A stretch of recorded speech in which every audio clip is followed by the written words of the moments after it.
aumento na formalização do emprego no país também gerou aumento no número de segurados que precisaram do auxílio-doença junto ao INSS. Mas pelo menos metade dos pedidos feitos à Previdência Social foram negados por diversos motivos. Situação que revolta quem precisa mesmo do auxílio por não poder trabalhar.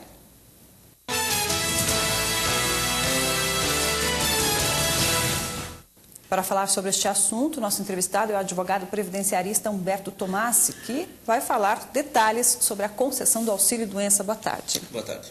Doutor Humberto, então nos explique assim, quais os casos mais comuns hoje em que o trabalhador precisa do auxílio-doença?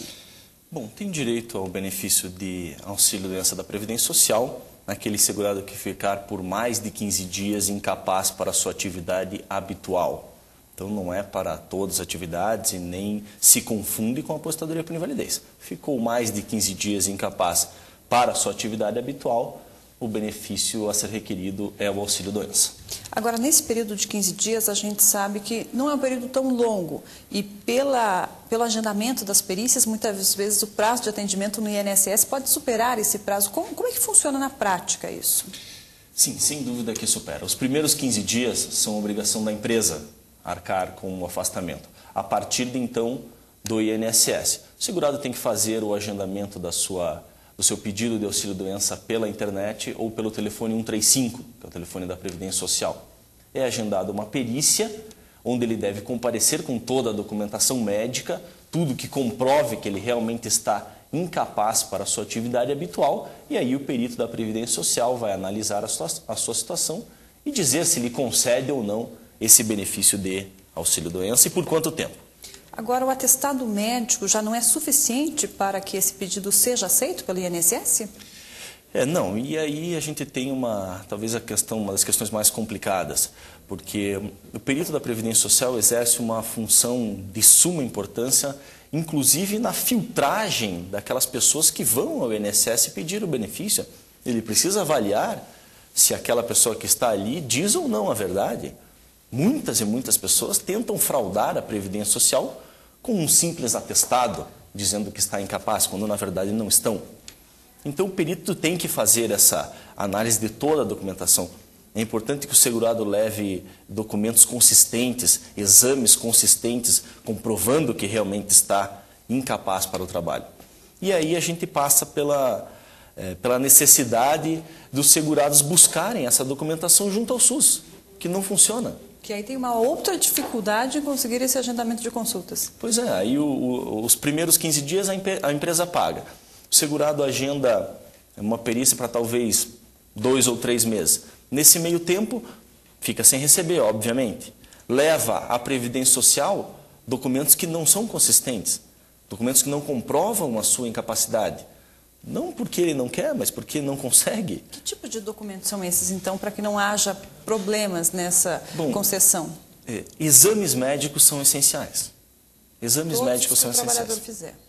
Todos os que puder conseguir. Atestados médicos, ainda que o médico responda civil, criminalmente e administrativamente perante o órgão de classe pelas declarações que deu no atestado, o que comprova a incapacidade é o exame. O exame comprova aquela doença, aquela patologia que o segurado tem, e aí o atestado vem comprovar aquilo, vem dizer que aquela patologia realmente, aquela doença realmente impede o segurado de exercer a sua atividade. E aí fica difícil para o perito da Previdência avaliar se não tem toda essa documentação disponível, se essa documentação não é boa, não é recente. Então é um problema muito complexo que não tem como causa apenas as perícias do INSS, apenas o parecer do médico perito da Previdência Social.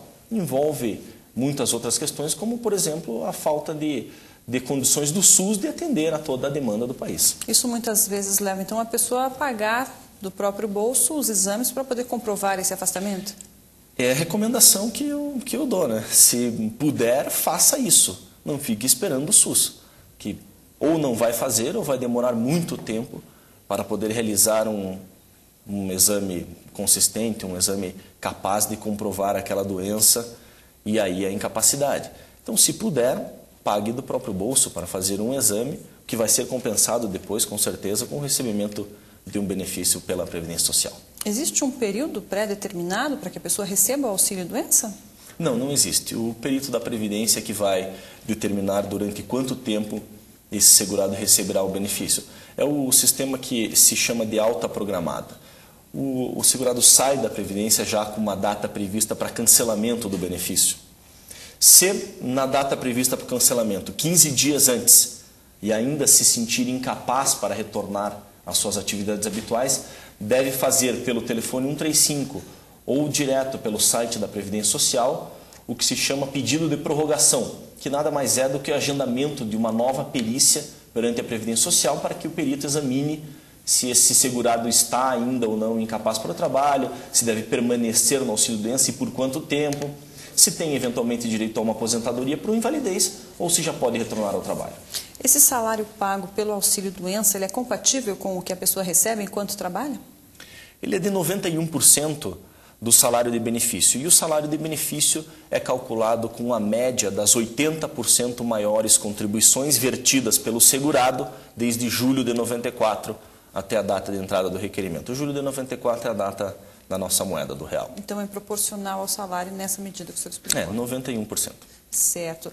Agora, metade dos casos negados pelo INSS, metade, a gente sabe que tem fraudes, tem essas questões de falta de documentação, mas aí tem algum outro fator que influencia para que metade deles sejam negados? Nesse número estão também outros motivos para os benefícios serem negados. Por exemplo, a falta de qualidade de segurado, que também gera um número bem grande de indeferimentos.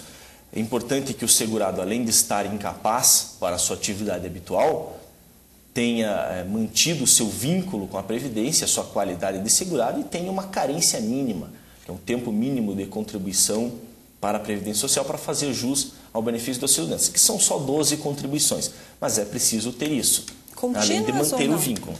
12 contribuições contínuas ou não? Não, não precisam ser contínuas, mas não pode perder a qualidade de segurado entre uma e outra.